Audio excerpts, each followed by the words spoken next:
আজকে 2025 সালের মে মাসে নিউজ অল ইন্ডিয়ার ক্যামেরা আবারও এসে পৌঁছালো ঝাড়খণ্ড রাজ্যের দেওঘর জেলার দেবীপুর ব্লকের বিরনিয়া গ্রামে।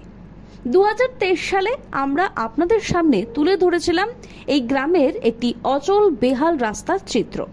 সেই সময় এই রাস্তার দুরবস্থার কারণে গ্রামবাসীদের নিত্যদিনের যাতায়াতের চরম অসুবিধার সম্মুখীন হতে হচ্ছিল।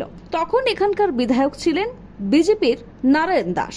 বর্তমানে এই বিধানসভার বিধায়ক হলেন আরজেডির সুরেশ পাসওয়ান। আজ 2025 সালের মে মাসে আমরা আবারও এসেছি সেই একই রাস্তার হাল হকিকত জানাতে। 2 বছর পর দৃশ্যপট একেবারে বদলে গেল রাস্তাটির, কিন্তু স্থানীয় মানুষের মুখে শোনা যাচ্ছে যে এই রাস্তাটি স্যাংশন করে গিয়েছেন বিজেপি বিধায়ক নারায়ণ দাসজি।